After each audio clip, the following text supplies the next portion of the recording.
Oke, hari ini kita akan bahas sesuatu yang lagi panas-panasnya di Indonesia. Posisi Polri atau Kepolisian Nasional kita itu seharusnya di mana sih? Langsung di bawah presiden kayak sekarang atau mestinya di bawah sebuah kementerian? Ini bukan cuma soal bagian organisasi loh, tapi ini soal masa depan demokrasi dan penegakan hukum di negara kita.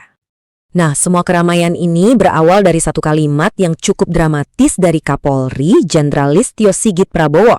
Waktu menanggapi usulan Polri dipindah ke bawah kementerian, beliau nyeletuk, "Saya lebih baik menjadi petani saja." Wah, ini pernyataan yang emosional banget dan jelas bikin kaget banyak orang. Oke, coba kita dalami ya. Kenapa sih satu kalimat mending jadi petani itu bisa sampai memicu debat nasional? Karena pernyataan itu seolah membuka lagi kotak Pandora, membuka perdebatan lama yang sensitif banget soal posisi Polri di negara kita. Pertanyaan besarnya, Polri sekarang ini udah beneran independen dan melayani publik? Atau jangan-jangan malah jadi alat kekuasaan? Sekarang kita bedah inti konfliknya. Jadi pada dasarnya ada dua model yang lagi diadu. Yang pertama, posisi Polri tetap langsung di bawah presiden seperti sekarang. Yang kedua, Polri dipindahkan ke bawah sebuah kementerian mirip-mirip lah sama TNI. Yuk, kita bandingkan. Kalau di bawah presiden, plusnya katanya koordinasi jadi lebih cepat, satset gitu. Tapi minusnya, dan ini yang bahaya, Polri bisa gampang banget terseret kepentingan politik presiden yang lagi menjabat. Nah, kalau usulan yang baru, Polri di bawah kementerian.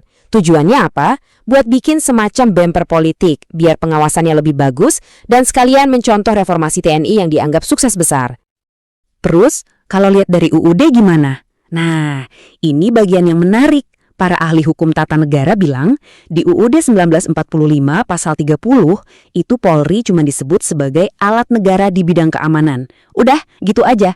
Gak ada satu kata pun yang bilang Polri wajib di bawah presiden. Jadi, secara hukum, dua-duanya tuh bisa. Makanya ini jadi debat soal mana desain yang terbaik, bukan mana yang legal. Argumen utama dari pihak yang mau mempertahankan posisi sekarang itu adalah soal independensi. Khawatirnya, kalau di bawah kementerian, polisi jadi gak independen lagi dalam menegakkan hukum. Tapi tunggu dulu, coba kita uji argumen ini. Independensi yang dimaksud itu sebenarnya yang kayak gimana sih? Untuk ngerti ini, kita perlu kenal satu istilah populer, parcok. Ini singkatan dari Partai Coklat. Istilah ini tuh sindiran pedas di masyarakat yang intinya menganggap polisi kadang-kadang bertindak kayak partai politik, melayani kepentingan penguasa, bukan kepentingan rakyat. Ini persepsi yang kuat banget loh. Dan persepsi parcok itu bukan cuma isapan jempol. Coba deh kita lihat faktanya. Fenomena no viral no justice, di mana kasus baru diurus setelah viral di media sosial, itu nunjukin apa? Ada dugaan institusi dipakai untuk kepentingan pemilu, persepsi korupsi yang tinggi, sampai hukum yang kadang jadi senjata buat mengontrol lawan politik. Pertanyaannya balik lagi, apa ini yang namanya independensi? Masalahnya nggak berhenti sampai di situ. Kita geser ke isu besar lainnya, yang sering disebut masalah gurita. Maksudnya, tentakel kekuasaan polisi yang menyebar ke mana-mana sampai ke jabatan-jabatan sipil di pemerintahan.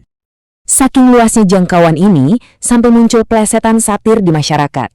Katanya NKRI itu sekarang singkatannya Negara Kepolisian Republik Indonesia. Ya ini memang cuma lelucon, tapi ngena banget ya. Ini gambaran sempurna keresahan publik soal betapa dalamnya pengaruh kepolisian di semua lini pemerintahan. Dan ini bukan sekedar lelucon, ini adalah sistem yang bermasalah. Banyak perwira polisi aktif menduduki posisi sipil penting kayak dirjen atau sekjen. Padahal ini jelas melanggar putusan Mahkamah Konstitusi yang membatasi tugas mereka di luar Polri hanya untuk bidang keamanan. Akibatnya apa? Jelas konflik kepentingan. Loyalitas perwira ini jadi kemana? Ke Kapolri atau ke Menteri Sipilnya? Ini kan merusak sistem dari dalam. Oke, setelah kita lihat semua masalah tadi, sekarang mari kita lihat solusi yang ditawarkan. Menempatkan Polri di bawah kementerian. Sebenarnya apa sih untungnya buat kita sebagai masyarakat? Setidaknya ada 3 manfaat utama. Pertama, menciptakan jarak dari kekuasaan. Menteri itu bisa jadi penyangga antara presiden dan operasional polisi, jadi potensi intervensi politik langsung bisa berkurang. Kedua, pengawasan yang lebih baik. Anggaran dan manajemen jadi lebih rapi di bawah satu pintu kementerian. Dan yang ketiga, mandatnya jadi lebih jelas. Fokus polisi kembali ke tugas intinya, yaitu keamanan, bukan merambah kemana-mana. Dan ini bukan ide yang ngawang-ngawang loh. Kita punya contoh suksesnya di dalam negeri, TNI. Coba deh kita bandingin. Setelah reformasi, TNI ditempatkan di bawah Kementerian Pertahanan. Hasilnya, TNI berhasil ditarik dari politik praktis. Sementara itu, Polri yang posisinya tetap di bawah presiden justru terus-terusan kena isu politisasi sampai muncul istilah parcok. Ini bukti nyata kalau model kementerian itu bisa berhasil.